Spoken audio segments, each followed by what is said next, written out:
I grew up in a stereotypical Chinese American home. My siblings and I started working at our family's Chinese takeout restaurant at a very young age, taking orders, ringing up customers, eventually learning to cook, and then gradually taking on more responsibilities. My parents never wanted us to take over the restaurant. They wanted us to go to college and build careers in corporate America because that's the story they were told when they immigrated to the United States, the American dream. I first decided I wanted to become a doctor in 10th grade. When I told my parents, they were surprised. They asked me if I was sure. They reminded me how difficult the journey would be and then asked the question that stayed with me for years. Are you smart enough? Growing up, it never felt like we were quite enough for our parents. Not smart enough, not motivated enough, not determined enough. We were constantly compared to our cousins and our parents' friends' children who were valedictorians, married with children, or running successful businesses. It rarely felt like they were proud of us. Still, I was determined to become a doctor, partly to prove them wrong, but mostly to prove to myself that I could. The truth is, I wasn't naturally gifted in school. College was difficult. The MCAT was brutal. There were moments I came close to giving up, but I didn't. Eventually, I was accepted into medical school. Then came years of studying, clinical rotations, residency, and finally, the first attending job. I thought I had finally made my parents proud. Then I came out of the closet, and almost overnight, everything I believed I had accomplished to earn their approval seemed to disappear. Life kept moving. I went to work every day, caring for patients. Some encounters were deeply meaningful, others were frustrating or heartbreaking. At the same time, the pressures of corporate healthcare continued to mount. Productivity metrics, patient satisfaction scores, RVUs, bonuses. Beyond the walls of the hospital, the world seemed to become louder than ever. A global pandemic, social media, misinformation and disinformation, political division, global unrest. Eventually, I felt like I was being pulled in every direction with no relief in sight. I felt lost, exhausted, and for the first time in my life, I wondered if I should walk away from medicine altogether. Instead, I started searching for meaning. I watched YouTube videos about spirituality. I listened to tarot readers, stories of near-death experiences, channelers, and people from every imaginable background. I kept asking myself, is there actually more to life than this experience? I was careful not to abandon my scientific training. I didn't want to blindly believe everything, so I approached everything with curiosity and skepticism, taking each perspective with a grain of salt. What surprised me was that despite their differences, many of these traditions pointed towards remarkably similar ideas. I grew up in a Buddhist household, although the way my family practiced Buddhism didn't resemble how many Westerners described it.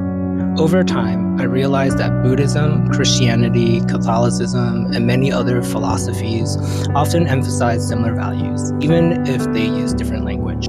I wasn't searching for a particular religion. I was searching for hope that there was something larger than myself, something bigger than this immediate reality.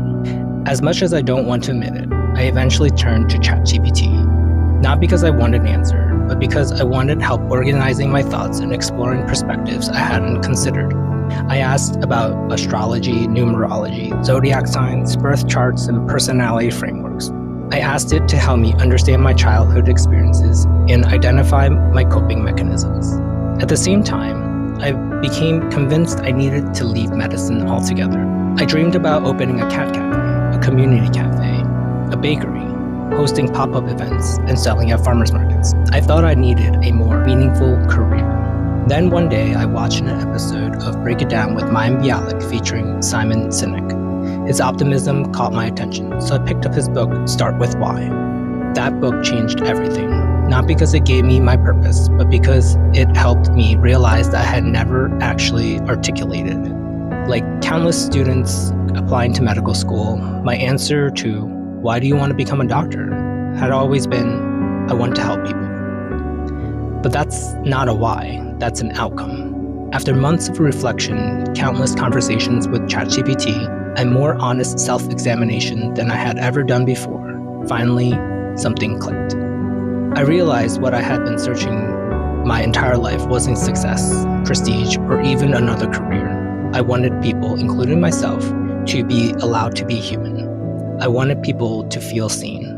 Looking back, that desire had always been there. As a child, I didn't feel seen because I was constantly being compared to others.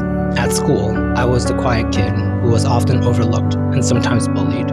In medical school, I blended into the middle of the class as an average student who quietly made it through. As a citizen, I often felt my voice and my vote didn't matter. On social media, I found myself measuring worth through views and likes. Within corporate medicine, I sometimes felt reduced to productivity metrics and patient satisfaction scores.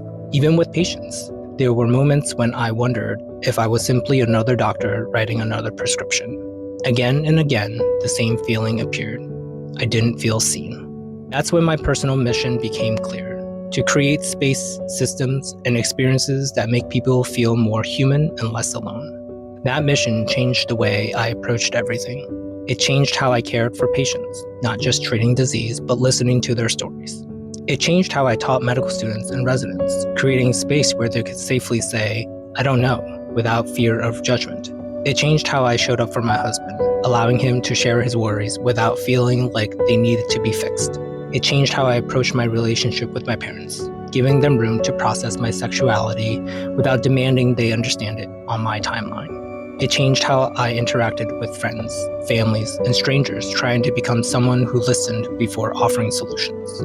Most importantly, it changed the way I treated myself. I'm learning to allow myself to feel afraid, to grieve the loss of Angie, to celebrate joy without guilt, and to sit with uncertainty instead of rushing to solve it. I'm learning that I don't have to earn my humanity. I already have it. Perhaps the greatest lesson I've learned isn't how to have better answers. It's discovering the quiet power of listening and realizing that sometimes the most meaningful thing we can offer another person is not a solution, but the feeling that they have truly been seen.